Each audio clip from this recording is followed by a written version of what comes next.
میں ان شواہد کی بنا پر یہ یقین رکھتا ہوں پورا ترکش بیلٹ سلسلہ مجددیہ نقشبندیہ کے ساتھ یہ پورا سلسلہ افغانستان سے چلیے ترکستان سے چل کر ترکی تک پورا یہ جو نان عرب ورلڈ ہے نان عرب مسلم ورلڈ وہ سلسلہ مجددیہ حضرت احمد سرہندی رحمۃ اللہ علیہ گردن نہ جھکی جس کے جہانگیر کے آگے جس کے نفس گرم سے ہے گرمی احرار یہ انہی کا سلسلہ ہے جو پورے ٹرکش بیلٹ میں آپ کو نظر آئے گا. پھر شاہ ولی اللہ جیسا مفکر. بہرحال یہ تمام شواہد ہیں اور میرے لیے تو سب سے بڑے شواہد جو ہے اب وہ احادیث دیکھیے جو حضور نے بیان فرمائی. جب یہ مارکا گرم ہوگا ایک حدیث ہے حضور فرماتے ہیں ابن ماجہ کی روایت ہے حضرت عبداللہ ابن حارث رضی اللہ تعالی عنہ سے یخرج ناس من المشرق یوتئون للمہدی یعنی سلطان ہی. جب اس عالم عرب میں دیکھیے ایک بات میں عرض کر چکا ہوں بڑی تلخ بات ہے عالم عرب ہمارا بہتر حصہ ہے افضل حصہ ہے ان کو اللہ نے فضیلت ہم سے بہت زیادہ دی ہے. سب سے بڑی فضیلت کہ محمد خود صلی اللہ علیہ وسلم عرب تھے یہ رتبہ بلند ملا جس کو مل گیا. پھر مستقل فضیلت اللہ کا کلام ان کی زبان میں موجود ہے مادری زبان. لہذا اگر انہوں نے کوتاہی کی انہوں نے پیٹھ دکھائی بہت بڑے مجرم ہیں اس میں کوئی شک نہیں. اور یہی وجہ ہے یہ سارے ملاحم وہی ہونے ہیں. ایسی ایسی بھاری جنگیں حضور فرماتے ہیں اتنے لوگ ہلاک ہوں گے کہ پرندہ اڑتا چلا جائے گا اترنے کی جگہ نہیں ملے گی لاشیں ہی لاشیں ہوں گی. یہ شکل ہونے والی ہے. اور میں تو چونکہ ایک مضمون اور کتابچے کی شکل میں بھی شائع ہو چکا ہے جس میں کہ حضور کی اس حدیث کے حوالے سے میری امت پر بھی وہ سب کچھ وارد ہوگا جو سابقہ امت پر ہوا اسی کے حوالے سے عرض کر چکا ہوں. اگر اس صدی میں ہولوکاسٹ میں 60 لاکھ یہودی مارا گیا ہے کوئی اسی کا دوبارہ چربا جو ہے امت مسلمہ پر بھی آنے والا ہے. لیکن اس کے بعد پھر ان کے لیے فوجیں جائیں گی مشرق سے. وہاں جو امام ہوں گے جو بھی ان کو لیڈ کر رہے ہوں گے حضرت مہدی. یہ تصور ذہن میں رکھیے ہمارے مابین اور عیسائیوں کے مابین حضرت مسیح کی ذات مشترک اگرچہ ان کا یہ عقیدہ ہے کہ وہ سولی دیے گئے فوت ہو گئے معاذ اللہ ثم معاذ اللہ پھر زندہ ہو کر آسمان پر گئے پھر آئیں گے. ہم کہتے ہیں نہیں وہ سولی دیے ہی نہیں گئے وہ زندہ آسمان پر اٹھائے گئے واپس آئیں گے. گویا کہ بہت حد تک اشتراک ہے لیکن ایک اختلاف بھی ہے. اسی طرح حضرت مہدی کے بارے میں شیعہ اور سنی تصورات میں اتفاق بھی ہے اختلاف بھی ہے. یقیناً امت مسلمہ امت عرب مجھے تو اقبال کا وہ شعر یاد آتا ہے خون اسرائیل آ جاتا ہے آخر جوش میں توڑ دیتا ہے کوئی موسیٰ طلسم سامری. تو کیا خون اسماعیل جوش میں نہیں آئے گا؟ حضرت اسماعیل کی نسل میں حضور اور حضور کی صاحبزادی حضرت فاطمہ رضی اللہ تعالی عنہا حضور نے فرمایا میری اس بیٹی کی نسل میں اللہ تعالیٰ ایک شخص کو اٹھائے گا جو اس وقت مسلمانوں کی قیادت کرے گا. یہ چیز ہمارے اور اہل تشیع کے مابین مشترک. فرق یہ ہے وہ سمجھتے ہیں کہ ان کے 12ویں امام کہ جو آج سے 1200 برس قبل روپوش ہو گئے تھے وہ ظاہر ہوں گے. ہمارے نزدیک نہیں. وہ پیدا ہوں گے نو مولود ہوں گے عام انسانوں کی طرح آئیں گے ہوں گے نسل فاطمہ میں سے رضی اللہ تعالی عنہا اور وہ اس وقت عربوں کی قیادت کریں گے. خون اسماعیل آ جائے گا آخر جوش میں اور کوئی حضرت مہدی وہ آئیں گے اور اٹھیں گے اور قیادت کریں گے دجال سے مقابلہ کریں گے اور اس ملاحم کے اندر قیادت فرمائیں گے. لیکن ان کی مدد کے لیے مشرق سے فوجیں آئیں گی. گویا کہ پہلے مشرقی کسی ملک میں یہ نظام قائم ہو چکا ہوگا کوئی ایسی طاقت وجود میں آ چکی ہوگی کہ جب وہاں بھٹی دہکے گی تو وہاں کے مسلمانوں کی امداد مشرقی ممالک سے جائے گی. اور ایک دوسری حدیث میں یہ تو ترمذی کی روایت ہے کتب حدیث میں تیسرے نمبر پر کتاب یہی ہے صحیح بخاری صحیح مسلم پھر یہ جامع ترمذی. اس میں حضرت ابو ہریرہ سے روایت ہے یخرج من خراسان رایات سود. خراسان میں بتا چکا ہوں حضور کے زمانے کا خراسان افغانستان کچھ حصہ پاکستان کا کچھ روسی ترکستان کی آزاد ریاستیں جو ابھی ہوئی ہے تھوڑا سا حصہ ایران کا یہ خراسان بزرگ یہ اولڈ گریٹر خراسان. یہاں سے فوجیں چلیں گی سیاہ علم برآمد ہوں گے اور کوئی طاقت انہیں روک نہ سکے گی ان کا منہ پھیر نہ سکے گی یہاں تک کہ وہ ایلیا حضور کے زمانے میں یروشلم کا نام تھا یہاں تک کہ ایلیا میں جا کر نصب ہو جائے. گویا کہ یہ جو ہمارے ہاتھ سے نکلا ہے قبضے سے پہلے بھی عربوں کے ہاتھوں سے نکلا تھا بیت المقدس یروشلم، عرب واپس نہیں لے سکے تھے۔ کرد خون صلاح الدین ایوبی اس نے واپس لیا، عربوں میں دم نہیں رہا تھا، عیاشیوں کی وجہ سے کھوکھلے ہو چکے تھے۔ میں تجھ کو بتاتا ہوں تقدیر امم کیا ہے، شمشیر و سنا اول، طاؤس و رباب آخر۔ یہی وجہ ہے کہ تقریباً 20 صدی کے بعد ان کی حکومت ختم۔ آشمارا حق بود در خون بارت بر زمین بر زوال ملک مستعصم امیر المومنین۔ یہ ہوا کہ نہیں ہوا؟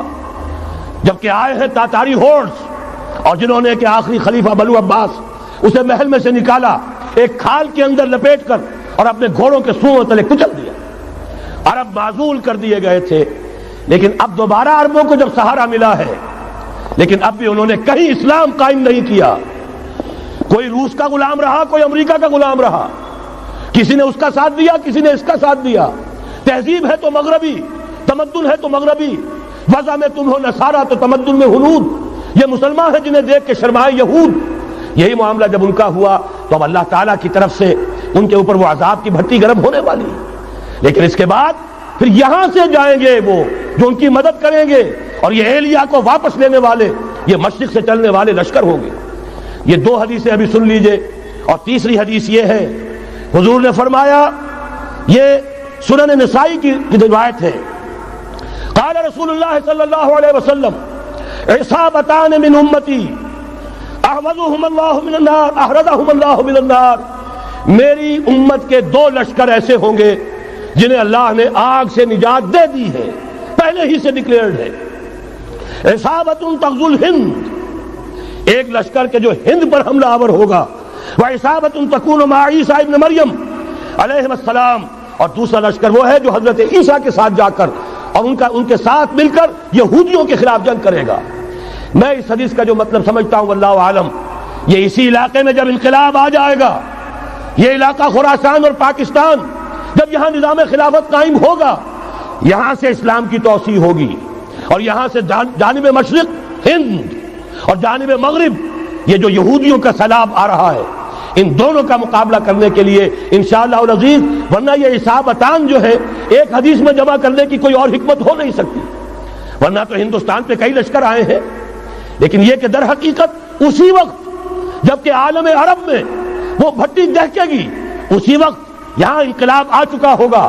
ایک طرف یہاں سے مدد کے لیے لشکر جائیں گے کہ جو مسلمان عرب جو ہے ان کی مدد کریں گے، حضرت مہدی کے جھنڈے تلے لڑیں گے، حضرت مہدی کی حکومت کو مستحکم کریں گے، یؤتون للمہدی۔ دوسری طرف وہ ہندوستان کی طرف پیش قدمی کریں گے، اور یہیں سے جیسے اس وقت سیلاب نکلا تھا جزیرہ نما عرب سے، ایک داہنی طرف ایک بائیں طرف، ایران، افغانستان، ترکستان، ادھر مصر، لیبیا، الجزائر، مراکش، موریتانیہ، اسی طریقے سے انشاءاللہ اسی علاقے سے اس کا آغاز ہوگا اور بات آگے بڑھے گی۔ تو غرض اصل حاصل کیا ہے؟ یہ ہونا ہے، پچھلے آثار ثابت کر رہے ہیں کہ ہونا ہے، حضور کی احادیث بتا رہی ہے کہ یہی سے ہونا ہے۔ ہوا صرف یہ ہے ہم بھٹک گئے، ہمیں اپنی منزل یاد نہ رہی۔ میں تو بہرحال ان لوگوں میں سے ہوں جنہوں نے نعرے لگائے تھے پاکستان کا مطلب کیا، لا الہ الا اللہ۔ میں سن 46 میں یہاں حبیبیہ ہال میں قائد اعظم نے مسلم اسٹوڈنٹ فیڈریشن کے جس اجلاس کو خطاب کیا تھا، ضلع حصار سے جو 2 ڈیلیگیٹ آئے تھے ان میں سے ایک میں تھا۔ میں نے بہرحال اس تحریک میں بھی حصہ لیا ہے، ایک ننھے کارکن کی حیثیت سے لیا ہے، پھر حالات کو بدلتے اپنے آنکھوں سے دیکھا ہے، ہم کہاں سے کہاں جا پہنچے ہیں۔ ضرورت صرف اس بات کی ہے کہ آج ہمارا حال یہ ہے، ہماری قیادت، ہماری سیاست ان لوگوں کے ہاتھ میں ہے کہ وہ فریب خوردہ شاہی کے پلاح و کرگسوں میں اسے کیا خبر کہ کیا ہے، تب وہ تاب جاویدانہ، ان کی تہذیب مغربی، ان کی ذہنیت مغربی، ان کی وضاقتہ مغربی، ان کا تمدن مغربی، ان کی سوچ مغربی، ان کے سارے اطوار مغربی۔ لہذا در حقیقت ایک تو یہ کہ ان سے چھٹکارا پانا، اور دوسرے یہ کہ در حقیقت مغرب کی تمام طاقتوں کو للکارنے کے لیے اس قوم کے اندر سے جذبہ ایمان، جذبہ جہاد کو برآمد کرنا، یہ 2 کام ہیں جو کرنے ہیں۔ اور اگر ہم یہ کر لیں گے، جیسا کہ میں نے آیت آپ کو سنائی تھی، اللہ کا کوئی وعدہ غیر مشروط نہیں، ایمان اور عمل صالح، ایمان اور جہاد، یہ وعدے پورے کرو گے تو اللہ کا وعدہ بھی پورا ہوگا۔ لیکن ظاہر بات ہے جیسے یہودیوں نے یورپ کو فتح کیا اور آج وہ مغرب یہودیوں ہی کے زیر اثر ہمیں فتح کرنے پر تلا ہوا ہے۔ آج نوٹ کیجئے، جس طرح 3 اطراف سے یہودیوں نے حملہ کیا یورپ پر، میں اس کا تذکرہ کر چکا ہوں، آج ہم پر بھی اسی طرح کا 3 pronged اٹیک ہے۔ نمبر 1، ایٹمی دانت نہ نکلنے پائیں اس قوم کے، رول بیک کرانے کے لیے خاموش ڈپلومیسی، اس کے ہتھ کنڈے، کہیں ان میں طاقت نہ ہو جائے، کہیں یہ چیلنج کرنے کی پوزیشن میں نہ آ جائیں، اپنے پاس ایٹمک ہتھیاروں کے انبار ہوں، لیکن کسی مسلمان ملک کے پاس آ گیا تو وہ اسلامک بام بن جائے گا۔ اگر وہ اسرائیل کے پاس ہیں کوئی حرج نہیں، لیکن پاکستان کے پاس کسی صورت میں اسلحہ نہیں ہونا چاہیے۔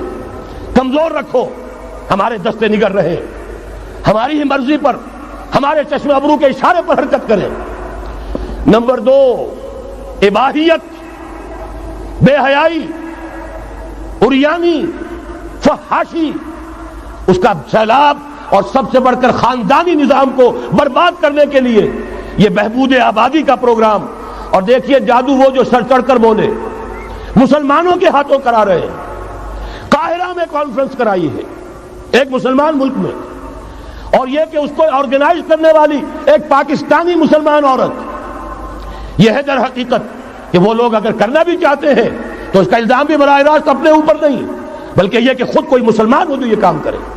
اب جو سیلاب آئے گا، جس کے لیے مدد بھی دی جا رہی ہے، اس سے ہمارے سارے بندے حیا ٹوٹ کر رہ جائیں گے، خاندانی نظام درم برم ہو کر رہ جائے گا۔ جو ابھی تک اللہ کا شکر ہے کہ ہمارے ملک کے اندر انٹیکٹ ہے کچھ اوپر کا طبقہ جو بالکل ہی مغربی تہذیب میں رنگا گیا ہے، ورنہ ہمارے ہاں خاندان کا نظام ابھی انٹیکٹ ہے۔ لیکن یہ کہ یہ سیلاب بھی بڑی شدت سے آ رہا ہے، یہ چیزیں بیک وقت کیوں ہو رہی ہیں؟ اور تیسرا اور سب سے زیادہ سٹل وار، سب سے زیادہ یوں سمجھیے کہ جو لطیف، جو کہ ایک طرح کا احسان جتایا جا رہا ہے، ڈالروں کی اب یلغار۔ اب یہاں پر امریکی سرمایہ، ڈالر چاہے مشرق سے آئے چاہے مغرب سے آئے، وہ یہودیوں کا اعلی کار ہے۔ آپ نے اگر $1 نوٹ کا اگر کبھی نقشہ دیکھا ہو، اس کے اوپر جو سگنیا بنا ہوا ہے، جو نشان ہے، وہ کیا ہے؟ پیرامڈ، احرام مصر۔ یہ کن کے لیے اہمیت رکھتے ہیں؟ ہزارہا یہودیوں کا خون اور ان کی ہڈیاں ان پیرامڈز کے تلے دبی ہوئی۔ جب یہ احرام بنائے گئے تھے، یہ یہودی وہاں غلامی کے دور میں تھے، بیگار ان سے لی جا رہی تھی، بڑے بڑے پتھر جب گرتے تھے تو پسنے والے یہودی ہوتے تھے۔ یہ ان کی اپنی جیسے ہولوکاسٹ، جیسے انہوں نے اس کو اپنا سمبل بنایا ہوا ہے، اسی طریقے سے پیرامڈ، مصر کا پیرامڈ، یہ گویا کہ ان کے اس زوال کا ایک نشان ہے، اور اس پر ایک آنکھ بنی ہوئی ہے، ایک آنکھ، کانے دجال کی آنکھ، وہ دیکھ رہی ہے۔ عجیب ہے یہ سمبل۔ نیچے لکھا ہوا ہے نووس آرڈو سکلورم، اور یہ در حقیقت 1776 جو نیچے لکھا ہوا ہے وہ رومن حروف کے اندر یہ 1776 ہے، جو میں بتا چکا ہوں آرڈر آف الومناٹی وسوپ نے قائم کیا تھا۔ عام دنیا یہ سمجھتی ہے کہ شاید یہ امریکہ کا یوم آزادی ہے، سن آزادی ہے۔ 1 مئی اس آرڈر آف الومناٹی کی تاسیس 1 مئی کو ہوئی ہے۔ یہ 1 مئی جو منایا جاتا ہے، دھوکہ یہ دیا گیا ہے کہ یہ شکاگو کے جو مزدور ہیں ان کی یادگار ہے۔ حقیقت میں یہ 1 مئی اور 1776 آرڈر آف دی الومناٹی کی تاسیس کی تاریخ ہے۔ یہ تمام معاملہ سمجھ لیجئے۔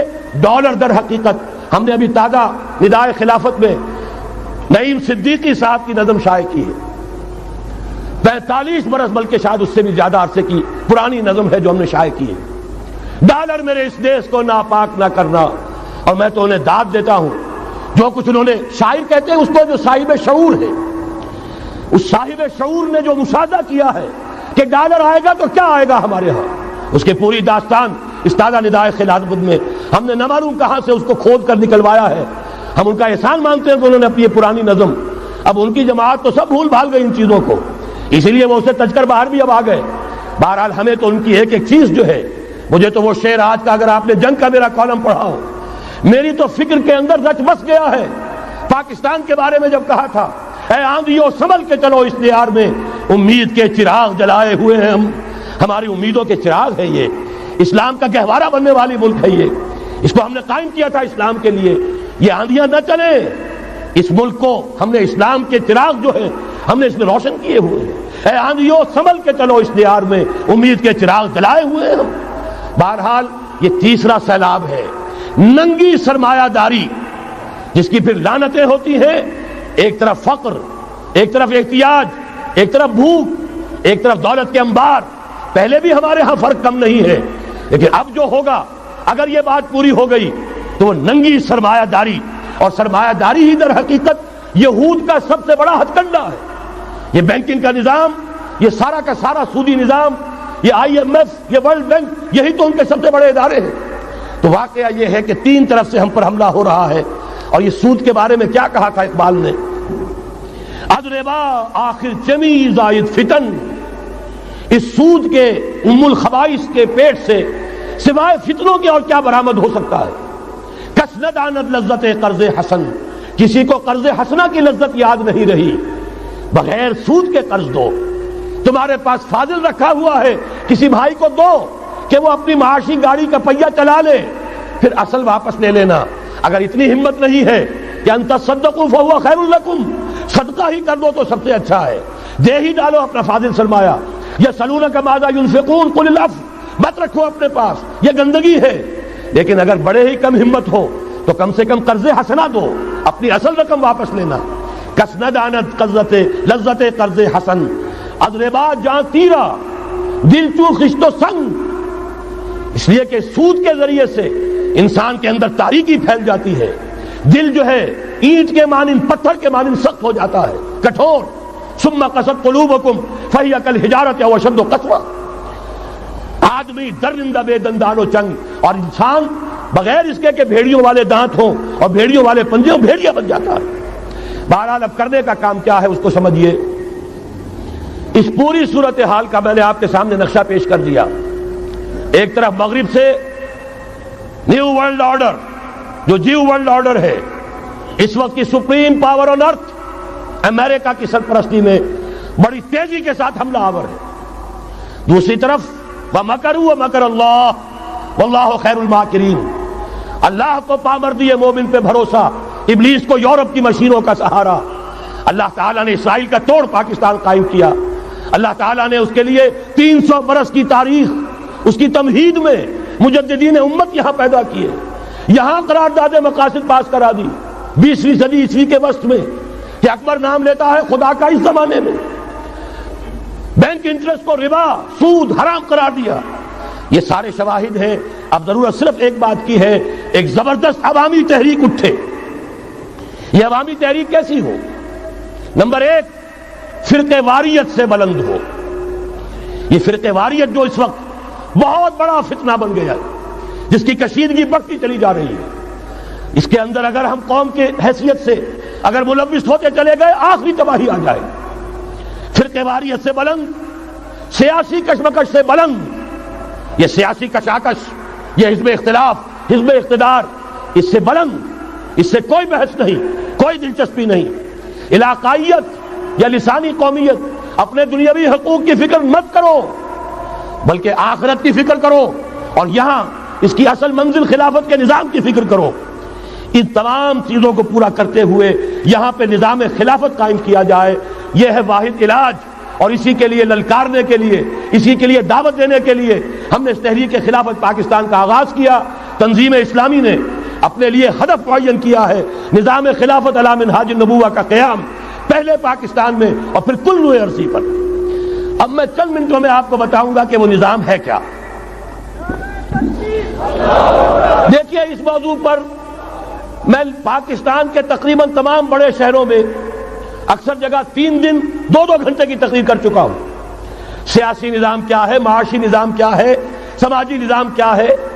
خلافت اب قائم ہوگی، جو بہرحال 1400 برس قبل کی خلافت اور آج کی خلافت، وقت کے دریا میں بہت سا پانی گزر گیا ہے. اصول وہی کے ہوں گے، فنڈامنٹل وہی کے ہوں گے. تفصیلی خاکہ بنے گا اس زمانے کے تقاضوں کے مطابق. تو میرے وہ تقریریں ویڈیو کی شکل میں، آڈیو کی شکل میں، اردو میں، انگریزی میں، شکاگو میں 20 گھنٹے کا پروگرام پچھلے سال ریکارڈ کرا کے آیا. اللہ کا فضل ہے کہ وہ پھیل رہا ہے معاملہ. اب مغرب میں اذان خلافت بلند ہو رہی ہے، اس کا تذکرہ میں بعد میں کروں گا.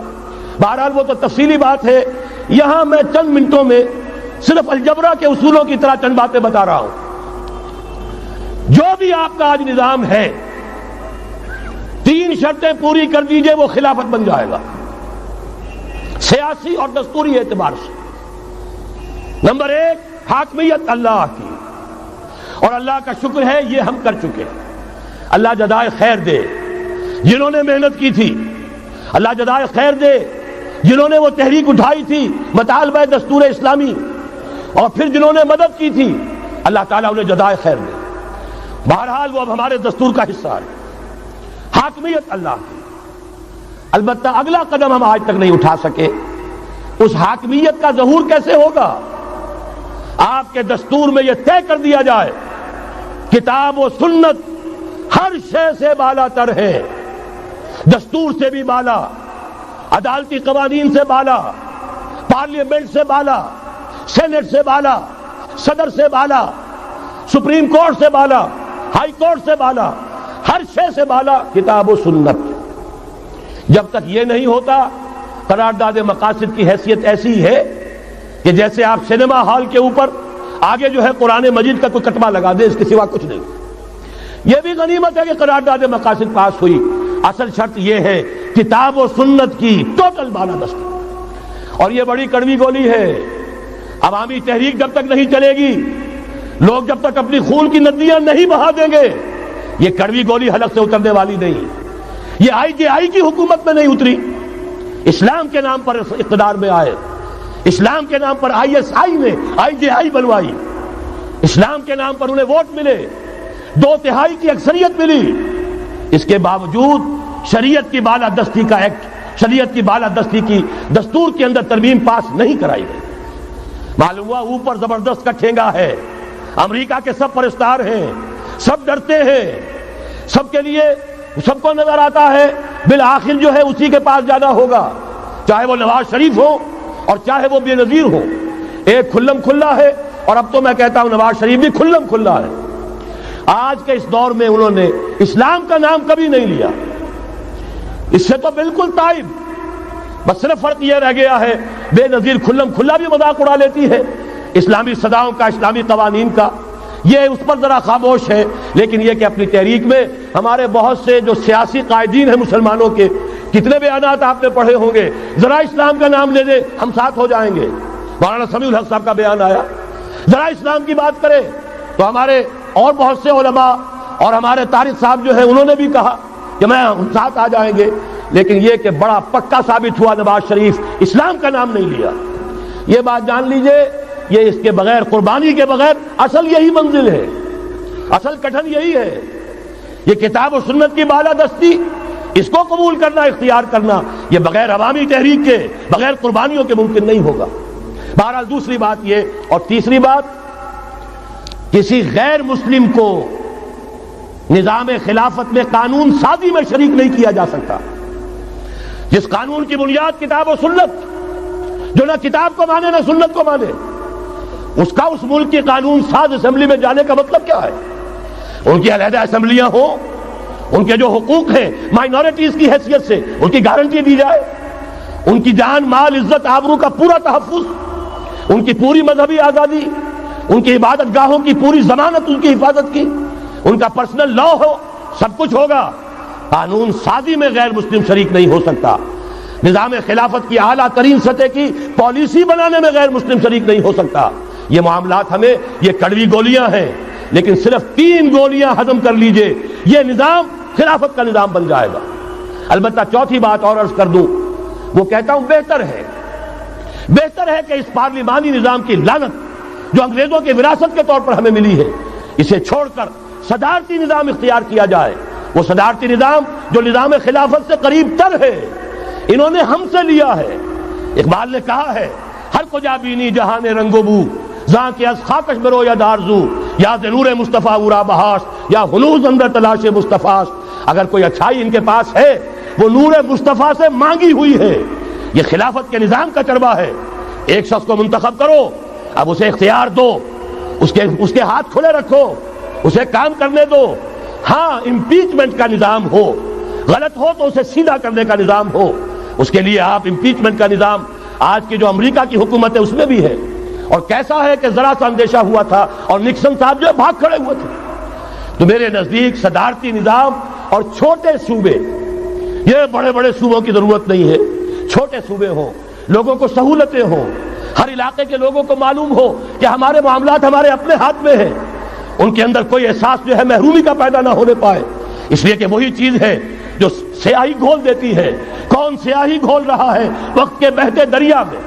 یہ ساری سیاہیاں جو سندھ میں گھل رہی ہیں، بلوچستان میں گھل رہی ہیں، سرائکی کے علاقے میں گھل رہی ہیں، ان سب کا علاج ہے چھوٹے صوبے بناؤ. لیکن یہ چیزیں خلافت کی شرائط میں سے نہیں ہیں. بہتر بات ہے، دنیاوی اعتبار سے بہتر بات ہے، انتظامی اعتبار سے بہتر بات ہے. باقی اصل شرائط تین: اللہ کی حاکمیت کا اقرار جو قرارداد مقاصد میں بالفعل ہے، کتاب و سنت کی ٹوٹل بالادستی. سپریم کورٹ کو اختیار دیجئے، وہاں جا کر کوئی بھی شہری پاکستان کا کوئی بھی عالم دین اگر ثابت کر دے فلاں قانون، فلاں ہدایت، فلاں انسٹرکشن، فلاں کوئی حکم جو دیا گیا ہے کتاب و سنت کے منافی ہے، فوراً کل عدم ہوگا. اور تیسری بات، غیر مسلم پروٹیکٹڈ مائنورٹی ہوں گے، ان کی جان مال عزت آبرو کی حفاظت ہوگی، لیکن یہ کہ وہ برابر کے قانون سازی کے حق میں شریک نہیں ہو سکتے، اس لیے کہ یہاں کتاب و سنت منبع ہے قانون کا جس کو وہ تسلیم نہیں کرتے. اسی طرح یہ معاشی نظام،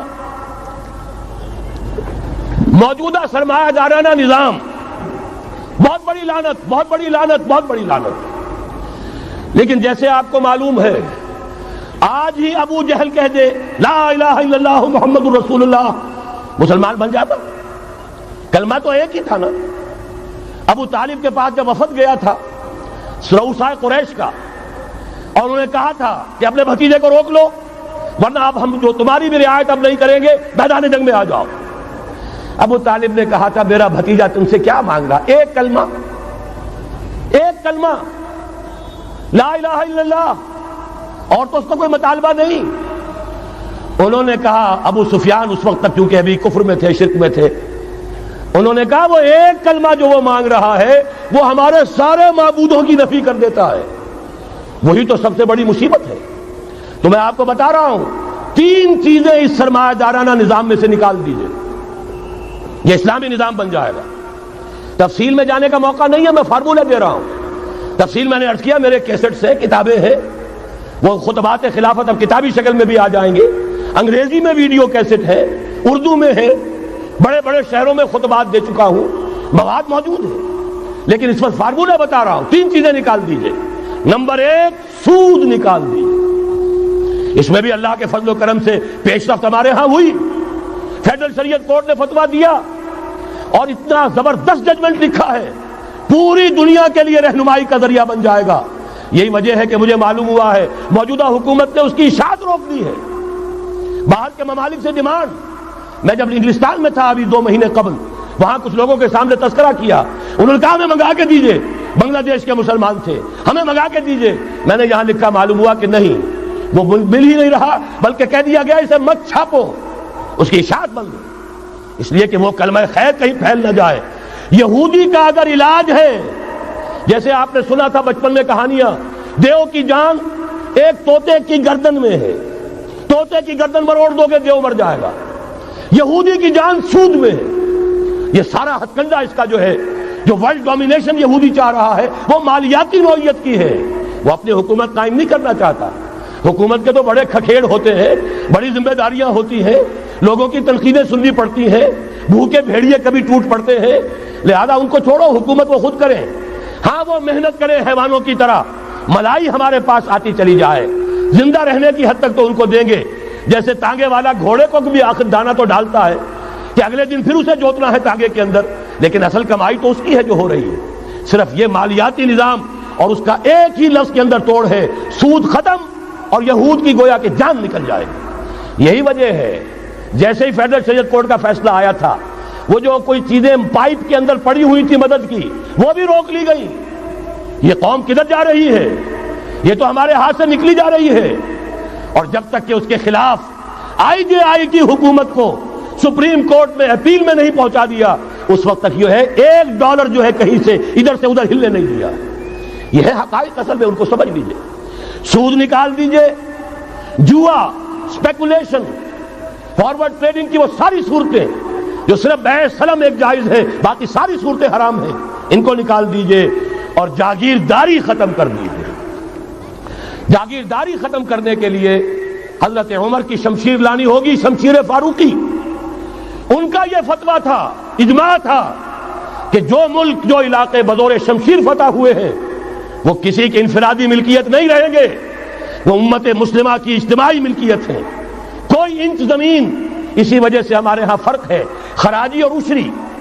عشری زمین ملکیتی ہوتی ہے، اس میں سے ایک مسلمان جس کی ملکیتی زمین ہے اس کا وہ 10واں حصہ یا 20واں حصہ پیداوار کا دے کر فارغ، اور جو خراجی زمین ہوتی ہے وہ کسی کی ملکیتی نہیں ہوتی، وہ تو مسلمانوں کی ہے، نظام خلافت کی ہے۔ جو کام کر رہا ہے چاہے مسلمان ہو چاہے غیر مسلم ہو، وہ کاشت کرے گا، آدھا اس کا ہے، آدھا ریاست کا ہے، بیت المال کا ہے۔ یہ ہے نظام خراجی کا اور عشری کا فرق۔ اور حضرت عمر نے طے کر دیا تھا رضی اللہ تعالیٰ عنہ کہ جتنے علاقے فتح ہوئے، یہ مصر ہے، یہ عراق ہے، یہ شام ہے، یہ ایران ہے، ساری زمینیں مسلمانوں کی اجتماعی ملکیت۔ کام کرنے والے چاہے یہودی ہوں، چاہے مجوسی ہوں، چاہے عیسائی ہوں، چاہے وہ مسلمان ہو جائیں، زمین خراجی رہے گی، زمین سے خراج جائے گا بیت المال میں تاکہ تمام امت کی بہبود میں صرف ہو سکے۔ 3 کام کر دیجئے، باقی ساری market forces, free economy, personal incentive, personal ownership, ساری چیزیں، سارے اصول جس کی وجہ سے کہ سرمایہ داری کو فتح حاصل ہوئی ہے کمیونزم کے اوپر، وہ سارے اصول اسلام کے اندر موجود ہیں۔ لیکن سود نکال دو، جوا نکال دو، جاگیرداری نکال دو، اب آؤ اوپن کمپٹیشن، سرمایہ کاری کرو۔ ابھی آپ نے نظم پڑھی، سرمایہ داری کو ختم کرنا ہے، سرمایہ کاری کو فروغ دینا ہے۔ یہ ہے اسلام کا نظام معیشت۔ البتہ اس میں چوتھی چیز، کفالت عامہ کے لیے زکوٰۃ کا نظام مکمل قائم کرو۔ ہر شہری کی بنیادی ضروریات کی پوری ذمہ داری اور کفالت نظام خلافت لیتا ہے۔ یہاں پھر میں مجبور ہوں کیا کروں، لیکن جب چھڑ گیا قیامت کا، بات پہنچی تیری جوانی تک، خلافت کا تذکرہ ہو اور حضرت عمر کا ذکر نہ آئے، ناممکن۔ خلافت کا نظام، جیسے آپ کہتے ہیں کہ گلاب کا پھول پورا کھلا ہوا ہے، للی ان بلوم، خلافت کا نظام پورا کھلا ہوا حضرت عمر کے دور میں نظر آتا ہے۔ اسی وقت کہا تھا حضرت عمر نے رضی اللہ تعالی عنہ کہ اگر دجلہ و فرات کے کنارے کوئی کتا بھی بھوکا مر گیا تو قیامت کے دن عمر ذمہ دار ہوگا۔ اور جانور تک کا معاملہ ہے، مجوسی کو دیکھ لیا تھا بوڑھے کو ایک کہ جو بھیک مانگ رہا تھا، وہاں کے عامل اور گورنر سے ایکسپلینیشن کال کی، یہ بھیک کیوں مانگ رہا ہے؟ جب یہ جوان تھا، کام کر سکتا تھا، تم اس سے جزیہ لے رہے تھے، اب یہ بوڑھا ہو گیا ہے، کما نہیں سکتا، تم نے اسے بھکاری بنا دیا ہے، اس کا وظیفہ مقرر کرو۔ ظاہر بات ہے غیر مسلم ٹیکس دیں گے، مسلمان زکوٰۃ دیں گے، مسلمانوں کے لیے زکوٰۃ سے کفالت عامہ ہوگی، غیر مسلموں کے ٹیکسوں کے ذریعے سے۔ وہی نظام جو آج یورپ میں ہے، اسکینڈینیوین کنٹریز میں ہے، برطانیہ میں ہے، ان امپلائمنٹ الاؤنس ہے، یا یہ کہ اور ویلفیئر کا نظام ہے، لیکن اسلام کا مکمل ترین ویلفیئر نظام زکوٰۃ کے تحت ہے، اور اس میں گارنٹی ہے ہر شہری کی بنیادی ضروریات انڈر ریٹن، ان کی ذمہ داری ریاست کے ذمہ۔ حضرت عمر ہی کا زمانہ تھا کہ لوگ اپنی زکوٰۃ لے کر پھرتے تھے، لینے والا کوئی نہیں ہوتا تھا۔ اس کا بھی میں مسئلہ آپ کو سمجھا دینا چاہتا ہوں۔ میں نے تو عرض کیا تھا، میں تو مدرس ہوں، عوامی مقرر نہیں ہوں، میں تو چاہتا ہوں آپ چیزیں سمجھ کر اور ان کا علم آپ کا جو ہے حاصل کر کے اٹھیں، لوگوں کو پھر پہنچائیں۔ یہ کیسے ہو گیا جبکہ زکوٰۃ جو ہے وہ تو اسلامی ریاست میں نظام خلافت میں حکومت لیتی ہے، پھر کیسے ہو گیا کہ لوگ اپنی زکوٰۃ لے کر پھر رہے، لینے والا کوئی نہیں؟ اس کو بھی جان لیجئے، جیسے زمین کی 2 قسمیں میں نے بیان کی، خراجی اور عشری، ایسے ہی زکوٰۃ کے قابل جو مال ہے اس کی بھی 2 قسمیں ہیں۔ اموال باطنہ، گھروں میں رکھی ہوئی کوئی نقدی ہے، کوئی زیور ہے، کوئی اور ایسی چیزیں ہیں، یہ اموال باطنہ کہلاتی ہیں۔ اس کی زکوٰۃ جبراً حکومت نہیں لے گی۔ اگر اس کی زکوٰۃ جبراً حکومت لے تو گھروں کی تلاشیاں لینی پڑیں گی، جا کے تکیے پھاڑ پھاڑ کے دیکھنے پڑیں گے کہ کہیں کچھ رکھا ہوا تو نہیں ہے۔ یہ معاملہ مسلمانوں کی ان کی اپنی نیت پر، ایمان پر، اللہ کے ساتھ ان کے خلوص و اخلاص پر چھوڑ دیا۔ ہاں اموال ظاہرہ، دکان میں 5 لاکھ کا مال پڑا ہے، 2.5% دے دو، گودام میں 10 لاکھ کا مال پڑا ہے، 2.5% دے دو، تمہارا کارخانہ ہے بہت بڑا، اس کی زمین معاف، بلڈنگ معاف، مشینری معاف، ٹولز معاف، لیکن جو سرمایہ چل رہا ہے چاہے وہ خام مال پڑا ہے چاہے فنشڈ، ٹوٹل کی مالیت کے اوپر 2.5% دے دو. یہ ہے زکوٰۃ جس کو بدنام کیا ضیاء الحق صاحب نے. صرف سود جو ہے، سود والا جو صرف بینکوں کے اندر ڈپازٹ ہے اس سے 2.5% لے کر اسے زکوٰۃ قرار دے دیا. حالانکہ وہ تو کچھ زکوٰۃ نہ ہوئی، سود کا کمیشن ہوا، اس کے سوا کچھ بھی نہیں. زکوٰۃ تو یہ ہے کہ ہر دکاندار، اور مجھے یقین ہے مسلمان دے گا، آپ اسے انکم ٹیکس جیسے لعنتی ٹیکس سے نجات دیجئے جس نے اسے جھوٹ بولنے پر مجبور کیا ہوا ہے. یہ لعنتی ٹیکس ہے در حقیقت کہ جس نے ہر شخص کو جھوٹا بننے پر مجبور کر دیا ہے. ان کو ختم کریں. زکوٰۃ تو مسلمان اپنے ایمان کے تقاضے پر دے گا، اور وہ دے گا اور خوشی سے دے گا. لہذا یہ پورا نظام جو ہے اس کو اختیار کیا جائے زکوٰۃ کے، تو پوری ویلفیئر اسٹیٹ، دنیا کے بلند ترین معیارات کی ویلفیئر اسٹیٹ قائم ہو جائے گی. جو حضرت عمر نے کہا تھا کہ کوئی کتا بھی بھوکا اور پیاسا نہ رہے. اب آئیے تیسرا معاملہ سماجی. یہاں بھی 3 ہی باتیں کہوں گا. ترقی ہے، تعلیم ہے، ان میں کوئی رکاوٹ نہیں. خواتین کام کریں، کوئی رکاوٹ نہیں. کیا چیز نکالنی ہے؟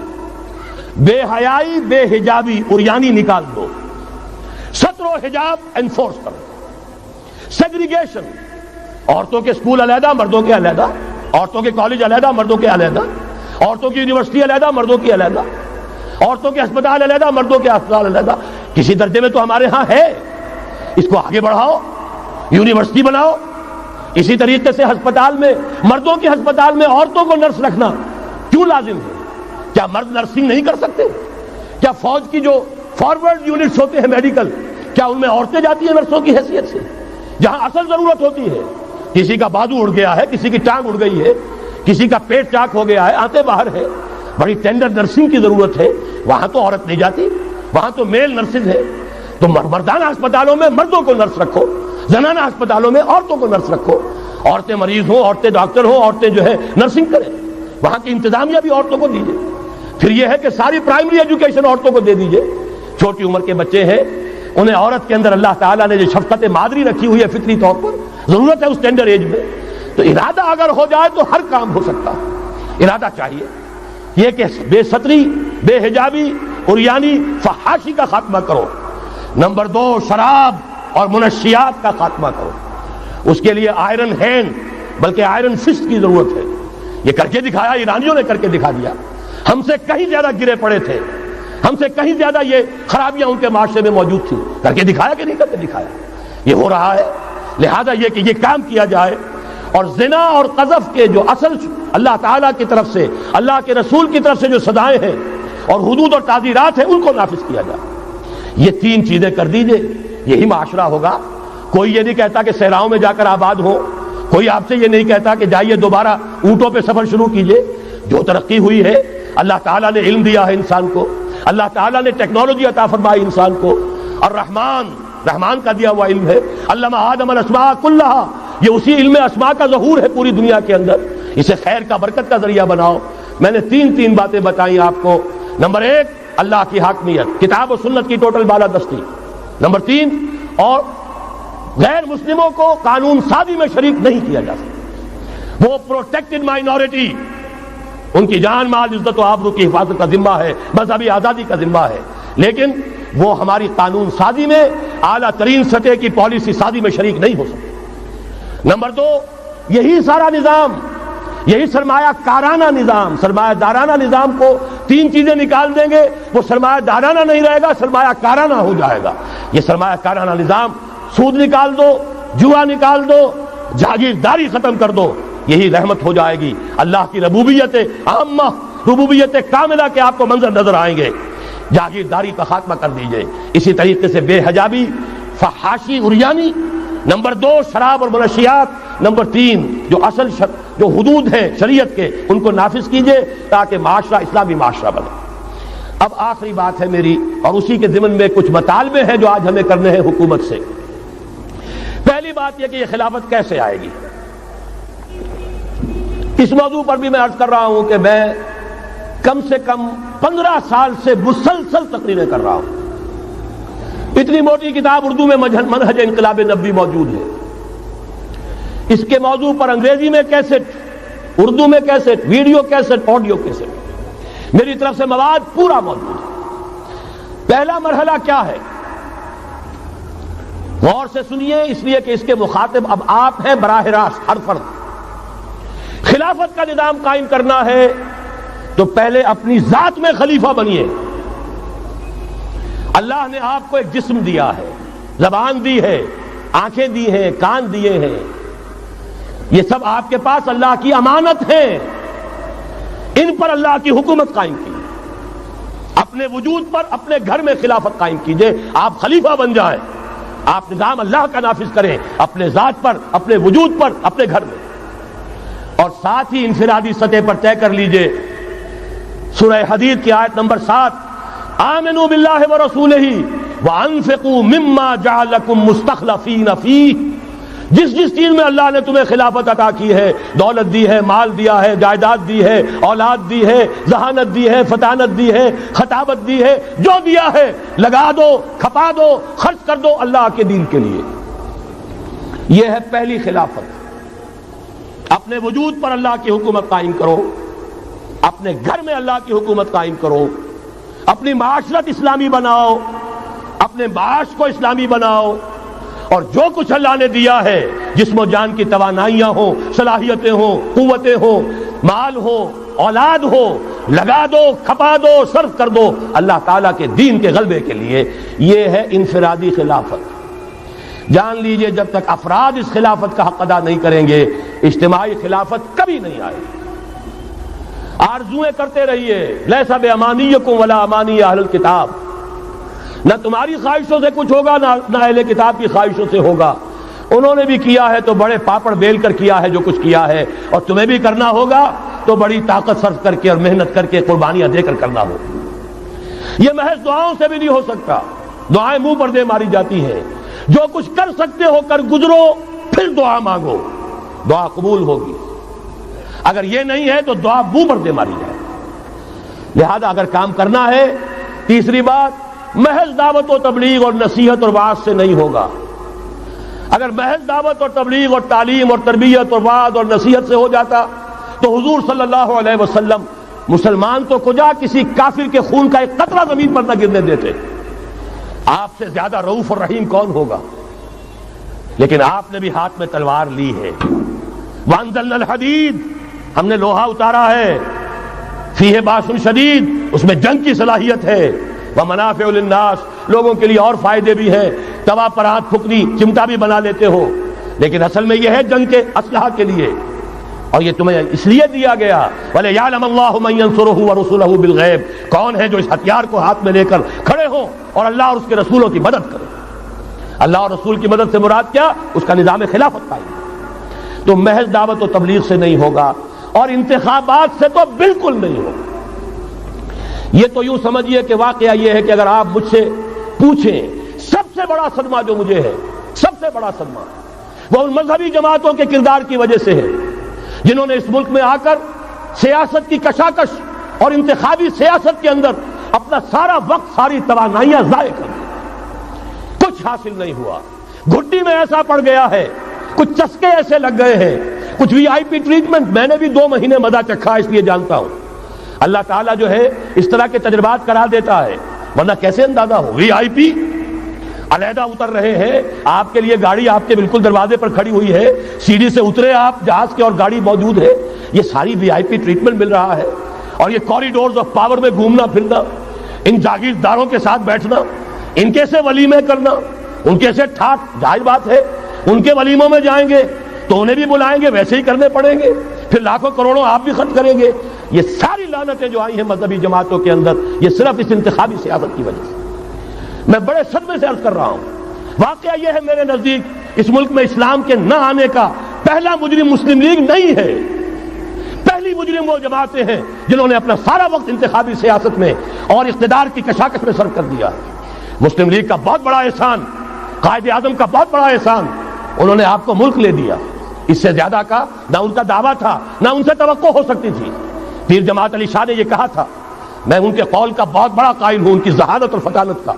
جب ان سے کہا گیا ہے رحمت اللہ علیہ کہ آپ اتنے بڑے، آپ مقتدا ہیں، مرشد ہیں، اتنی بڑی روحانی شخصیت ہے، ایک داڑھی ملے کے ہاتھ پر بیعت کر لی آپ نے، یہ اشارہ تھا قائد اعظم کی طرف۔ حضرت پیر جماعت علی شاہ رحمۃ اللہ علیہ نے فرمایا بھائی میں نے اس کے ہاتھ پر بیعت نہیں کی، میرا تو مقدمہ ہے، ایک قومی مقدمہ ہے ہندو قوم کے ساتھ، اور مجھے اس مقدمے کے لیے ایسا وکیل چاہیے جس میں دو وصف موجود ہو، مہارت پوری ہو، قانون کو جانتا ہو، ماہر ہو، اور دوسرے یہ کہ بکنے والا نہ ہو۔ میں نے اپنے قومی مقدمے کے لیے وکیل کیا ہے محمد علی جناح۔ ظاہر بات ہے 100% بات صحیح، اور ان کے اس کردار کو دشمنوں نے مانا، نہرو نے، گاندھی نے، ان کے بڑے بڑے دشمنوں نے مانا۔ یہ شخص جو کہتا ہے he means what he says، یہ جو کہتا ہے وہی اس کے دل میں ہوتا، اس کے ہاں کوئی ہیر پھیر نہیں ہے۔ بہرحال انہوں نے ملک لے دیا، یہ بہت بڑا احسان۔ آگے کام تھا رجال دین کا۔ رجال دین یا تو لگے رہے صرف اپنے مدرسوں میں اور خانقاہوں میں، تبدیلی کا احساس ہی نہیں ہوا کہ کتنا بڑا انقلاب آ گیا ہے، اب ہم انگریزی دور میں نہیں ہیں، اب یہ ایک مسلمانوں کی حکومت بن گئی ہے، اب تو توانائی ہونی چاہیے اس کو اسلامی بنانے کے لیے۔ اور جو جماعتیں چلی گئی انتخابات میں، واقعہ یہ ہے کہ سب سے گھناؤنا کردار، اور اس ملک میں اسلام کے آنے میں جو بھی رکاوٹ رہی ہے، سب سے بڑا فیصلہ کل رکاوٹ کا معاملہ ان مذہبی جماعتوں کا کردار۔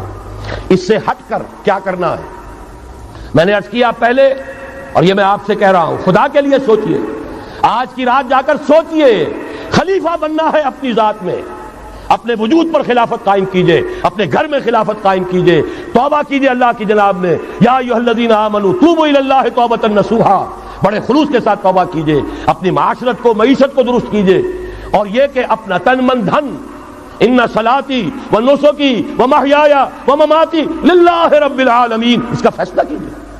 یہ پہلا مرحلہ ہے بڑا کڑوا، بڑا بھاری، لیکن یہ بھی میں آپ سے عرض کر دوں، جو ارادہ کر لے اس کے لیے بہت آسان، اللہ تعالیٰ کی مدد آتی ہے۔ تم کرو ہمت، توفیق ہم دیں گے، تم کرو فیصلہ، تحصیل ہماری طرف سے ہوگی، آسانی ہماری طرف سے ہوگی۔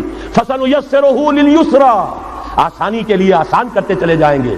جو پہاڑ نظر آتے ہیں شروع میں، معلوم ہوتا ہے پہاڑ نہیں، ریت کے ٹیلے تھے، ہمارے قدموں تلے بکھر کر رہ گئے ہیں۔ کر کے دیکھیے، ارادہ کیجئے، عزم کیجئے، طے کیجئے، ان صلاتی و نسکی و محیای و مماتی للہ رب العالمین، اور میرے پاس جو کچھ ہے وہ میرے خدا کا ہے، مجھے اسی کے لیے صرف اپنی زندگی کا تار برقرار رکھنے کے لیے جو ناگزیر ضرورت ہے وہ پوری کرو، باقی لگا دو، کھپا دو۔ آمنوا باللہ ورسولہ وانفقوا مما جعلکم مستخلفین فیہ، جس چیز میں خلافت دی ہے خرچ کر دو۔ دوسرا مرحلہ، یہ خلفاء، ابھی انصاری صاحب نے وہ آیت آپ کو سنائی تھی، ثم جعلناکم خلائف، خلائف جمع ہے خلیفہ کی، ہر مسلمان خلیفہ ہے، یہ سمجھ لیجیے اچھی طرح۔ وہ تو صرف یہ ہے کہ جیسے یہ جو کافرانہ نظام ہے جمہوریت کا، جو مادہ پرستانہ انسانی حاکمیت کی بنیاد پر، اس میں بھی ہر شہری حاکم ہوتا ہے، اپنے ووٹ کے ذریعے سے وہ اپنی حاکمیت کا اختیار منتقل کرتا ہے، وہ نمائندہ بن کر آتا ہے، گویا کہ انہوں نے اپنی حاکمیت ڈیلیگیٹ کی ہے اس شخص کو، اس صدر کو، چاہے وہ بش تھا اور چاہے وہ کلنٹن ہے، ورنہ حاکمیت تو پاپولر ہے، عوام کی ہے۔ اسلام میں خلافت عوام کی ہے، لیکن عوام مسلمان جو اللہ کو ماننے والے ہیں ان کی خلافت ہے، اور ان کی خلافت پہلے وہ اپنی ذات میں خلیفہ بنیں گے، پھر اپنی خلافت کا ایک حصہ ایک خلیفہ کو منتقل کریں گے۔ جب تک خلافت نہیں ہوتی ایک جماعت کے امیر کو منتقل کریں گے وہی حصہ۔ علیکم بالجماعہ، طاقت بنو، قوت بنو، علیکم بالجماعہ، ید اللہ علی الجماعہ، اللہ کی تائید، اللہ کی نصرت، اللہ کی طرف سے برکت جماعت پر آتی ہے، افراد پر نہیں آتی۔ جمع ہو جاؤ۔ حضرت عمر نے تو جو اثر نقل فرمایا وہ آخری درجے کا ہو سکتا ہے، لا اسلام الا بالجماعہ، ولا جماعہ الا بالامارہ، ولا امارہ الا بالسماع، ولا سماع الا بالاطاعہ۔ اسلام ہے ہی نہیں جماعت کے بغیر، اور جماعت نہیں ہے امارت کے بغیر، امارت بغیر اس کے بغیر نہیں ہو سکتی کہ ان کا حکم سنو، اور سننے کا کچھ حاصل نہیں جب مانو نا۔ اسی لیے فرمایا آمرکم بخمس، مسلمانوں میں تمہیں 5 باتوں کا حکم دے رہا ہوں، اللہ امرنی بہن، اللہ نے مجھے ان کا حکم دیا ہے، بالجماعت والسمع والطاعت والہجرت والجہاد فی سبیل اللہ۔ تفصیل میں جانے کا موقع نہیں۔ دوسرا مرحلہ جماعت، ہم نے اسی اصول پر تنظیم بنائی، ہم نے اسی لیے اس کی بیعت کا نظام قائم کیا۔ نحن الذین بایعوا محمدا علی الجہاد ما بقینا ابدا، صحابہ کہتے ہیں بایعنا رسول اللہ صلی اللہ علیہ وسلم علی السمع والطاعت فی العسر والیسر والمنشط والمکرہ وعلی حسرۃ علینا وعلی لا ننازع الامر اہلہ وعلی ان نقول بالحق اینما کنا لا نخاف فی اللہ لومۃ لائم۔ پھر صدمے کی بات کہہ رہا ہوں، کوئی مذہبی جماعت سوائے تنظیم اسلامی کے نہیں ہے جس نے اس مسنون طریقے تنظیم کو اختیار کیا ہو۔ اللہ کا شکر ادا کرتے ہوئے کہہ رہا ہوں، تحدیثاً للنعمہ کہہ رہا ہوں، اس بیعت کی سنت کو تازہ کیا ہم نے، جماعت بنائی ہم نے۔ ہمارے ہاں بیعت رہ گئی تھی صرف پیری مریدی کی بیعت، صرف اصلاح نفس کی بیعت۔ اصل بیعت وہ در حقیقت جو مسنون بیعت ہے وہ بیعت جہاد ہے، وہ بیعت جماعت ہے، تاکہ اللہ کے دین کو قائم کرنے کے لیے، خلافت کو برپا کرنے کے لیے اجتماعی جد و جہد کی جا سکے۔ اس کے بعد یہ جماعت کیا کرے گی؟ وَلْتَكُن مِّنكُمْ أُمَّةٌ يَدْعُونَ إِلَى الْخَيْرِ وَيَأْمُرُونَ بِالْمَعْرُوفِ وَيَنْهَوْنَ عَنِ الْمُنكَرِ۔ انتخابات نہیں لڑے گی، کسی کو کندھا دے کر اوپر نہیں پہنچائے گی، پھر اس کی ٹانگ گھسیٹ کر نیچے نہیں گرائے گی۔ یہ دھندے نہیں کرنے، یہ کھیل نہیں کرنے، ادھر جانا ہی نہیں۔ یہ تو ایک ہی تھیلی کے چٹے بٹے، یہ ایک ہی نظام، دونوں امریکہ کے یکساں غلام، دونوں جو ہے اسی سیکولرزم کا دودھ پی کر، سود کا دودھ پی کر کوئی جمع ہوا ہے، اور کوئی جاگیرداری کی گھٹیاں اس کی گھٹی میں پڑی ہوئی ہے، یہ اس کی پیداوار ہے۔ ان میں سے کسی کے ساتھ کوئی خیر نہیں ہے، لیکن یہ ہے کہ الیکشن تو جب بھی کراؤ گے وہی آئیں گے۔ لاکھ آپ تیسری قوت بننے کی امید میں ایئر مارشل اصغر خان بوڑھے ہو گئے، دور اسکار ہوئے، از عمر رفتہ ہوئے۔ اب قاضی حسین احمد صاحب تیسری قوت بننے کی فکر میں آئے تھے، کبھی وہ طاہر القادری صاحب تیسری قوت بننے کی فکر میں آئے تھے۔ جب تک یہاں جاگیردارانہ نظام ہے، کون سی تیسری قوت آ سکتی ہے؟ مت ماری گئی ہے، عقلیں جو ہے بیچ کھائی ہیں، کیا ہوا ہے؟ کبھی تو آخر ہوش آنا چاہیے۔ یہ وہی آئیں گے، ایک لغاری نہیں دوسرا لغاری، ایک مزاری نہیں دوسرا مزاری، یہ تو وہی آئیں گے، انہی کا کھیل ہے۔ ایک بہت بڑا تمندار سر جمال خان لغاری، اس کا پوتا آج ہے آپ کا صدر۔ ایک اور بہت بڑا تمندار، دونوں سر تھے، سر شاہ نواز بھٹو، اس کی پوتی وزیر اعظم۔ یہ تو ان کا جو ہے میوزیکل چیئرز کا گیم ہے۔ تم نے خامخواہ جا کر اپنے آپ کی اپنی عزت کا بھی ڈھیلا کرایا، اپنی جو ہے وہ اوقات ضائع کیے ہیں۔ اس کی بجائے کرنا کیا ہے؟ نہیں انل منکر، بدی سے روکو۔ جب تک طاقت نہیں ہے کافی، طاقت فراہم کرتے رہو، جمع کرو۔ اعدوا لهم ما استطعتم، اپنی نفری بڑھاؤ، تربیت بڑھاؤ، ایثار اور قربانی کا مادہ بڑھاؤ، نظم کی پابندی کا جذبہ بڑھاؤ، بڑھاتے رہو بڑھاتے رہو۔ با نشہ درویشی در ساز و دما دمزن، چون پختہ شوی خدرا بر سلطنت جم زن۔ جب طاقت کافی ہو جائے اب میدان میں آؤ، للکارو، کہو اب نہیں چلنے دیں گے اس حرام کام کو، نہیں چلنے دیں گے اس ملک میں سود کو، نہیں چلنے دیں گے اس ملک میں جاگیرداری کو، نہیں چلنے دیں گے یہاں بے حیائی اور فحاشی کو۔ گھیراؤ کریں گے، پکیٹنگ کریں گے، کسی کی جان اور مال کو نقصان نہیں پہنچائیں گے، اداروں کا گھیراؤ ہوگا، ان تمام چیزوں کی برائیوں کا استحصال ہوگا، پھر گولیاں چلے سینوں پر کھائیں گے۔ اللہ وہ دن لائے اور ہمیں اس کے لیے اہل بنائے۔ شہادت ہے مطلوب و مقصود مومن، نہ مال غنیمت نہ کشور کشائی، اس کے سوا کوئی راستہ نہیں ہے۔ اس کے بغیر جو بھی خواب دیکھتا ہے جنت الحمقاء میں رہتا ہے، یا اپنے آپ کو دھوکہ دے رہا ہے، یا دوسروں کو دھوکہ دے رہا ہے، اور کوئی امکان نہیں ہے۔ ایک ہی راستہ ہے۔ اگر محمد الرسول اللہ اور ان کے ساتھیوں کو انہی وادیوں میں سے گزرنا پڑا، اگر طائف کا پتھراؤ محمد الرسول اللہ کو اپنے جسم اطہر پر جھیلنا پڑا، دندان مبارک محمد الرسول اللہ کے شہید ہوئے، خون کا فوارہ ان کا چھوٹا، سینکڑوں صحابہ جن میں حضرت حمزہ جیسے بھی ہے، اسد اللہ و اسد الرسول، جن کی لاش کا نقشہ ابھی آپ نے سنا، ناک کٹی ہوئی ہے، کان کٹا ہوا ہے، پیٹ چاک کر کے کلیجہ چبایا گیا ہے۔ حضور کو جو صدمہ ہوا ہے، مدینے جب واپس گئے ہیں، انصار کے گھروں سے عورتوں کے بین کرنے کی آوازیں آئیں، اس وقت تک حرمت نہیں ہوئی تھی، اور عربوں کا رواج تھا جیسے ہمارے ہاں دیہات میں جس طرح خواتین نوحے کرتی ہیں، بین کرتی ہیں، اس وقت تک وہاں ان کے ہاں بھی رواج تھا، تو وہاں ہو رہا تھا۔ 70 صحابہ شہید ہوئے تھے۔ وہ کوئی ہر شہید کسی کا بیٹا تھا، کسی کا شوہر تھا، کسی کا بھائی تھا، کسی کے ساتھ کوئی اور رشتہ تھا، پورا مدینہ جو ہے ماتم کدا بنا ہوا تھا۔ اس وقت حضور کی زبان سے بھی الفاظ نکل گئے، اما حمزہ تو فلا بواکی لہو، ہائے حمزہ کے لیے تو کوئی رونے والیاں بھی نہیں۔ تب انصار نے اپنے گھروں سے بھیجا خواتین کو، حضرت صفیہ رضی اللہ تعالی عنہا کے ہاں، وہاں جاؤ اور تعزیت کرو۔ یہ ساری وادیاں ہیں جو طے کی ہیں محمد الرسول اللہ والذین معہ۔ سفر تبوک ہوا ہے جسے جیش العسرہ کہا گیا ہے، ایسا مرحلہ بھی آیا ہے 3 مجاہدین کو 24 گھنٹے کے راشن میں ایک کھجور ملی، ایک کھجور، 24 گھنٹے کا راشن۔ ان لوگوں نے یہ قربانیاں دی ہیں، اس کے بغیر نہیں ہوگا۔ تو ظاہر بات ہے اس کے لیے پہلے تیاری، کچے پکے لوگ اگر لے آئے تو خاک میں مل اور آگ میں جل، جب خشت بنے تب کام چلے، ان خام دلوں کے عنصر پر بنیاد نہ رکھ، تعمیر نہ کر۔ یہ تو پختگا خام ہے جب تک تو ہے مٹی کا ایک انبار، تو پختہ ہو جائے تو ہے شمشیر بے زنہار تو۔ وہ پختہ ہو جائے، اب ٹکر مول لو، آگے بڑھو، للکارو، آنکھوں میں آنکھیں ڈالو، باطل کا مقابلہ کرو، اس کے استحصال کے لیے اپنی جانیں قربان کر دینے کو سب سے بڑی کامیابی سمجھو۔ یہی واحد راستہ ہے، اس کے سوا جب وہ مرحلہ آ جائے گا، اللہ کرے کہ وہ آئے، اور میں اب اس وقت تو بیان نہیں کر سکتا، وقت بہت ہو گیا ہے۔ میری جو ایک کتاب چھپ چکی ہے سابقہ اور موجودہ مسلمان امتوں کے کا ماضی، حال اور مستقبل، آنے والی جو حالات ہیں ان کا ایک نقشہ میں نے بیان کیا جو احادیث نبویہ میں آیا ہے۔ میرا اندازہ یہ ہے کہ اب معاملہ زیادہ دور کا نہیں ہے، بلکہ ہمارے لیے تو نہ دور کا ہے نہ دیر کا ہے، انشاءاللہ یہیں سے ہوگا۔ بس صرف یہ ہے کہ فریب خوردہ شاہی اور بھٹکا ہوا آہو جو ہے اسے پھر اپنی منزل یاد آ جائے۔ کبھی بھولی ہوئی منزل بھی یاد آتی ہے راہی کو، اور بھٹکے ہوئے آہو کو پھر سوئے حرم لے چل۔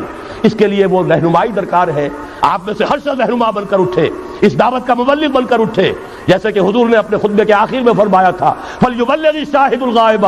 اب جو یہاں موجود ہیں وہ اپنا فرض سمجھیں کہ دوسروں کو پہنچائیں گے۔ اس حوالے سے یہ ہے کہ ہمارا لٹریچر، ہمارے ویڈیوز، آڈیوز، وہ ہم ہر میدان میں موجود ہے، چیزیں استعمال کیجئے۔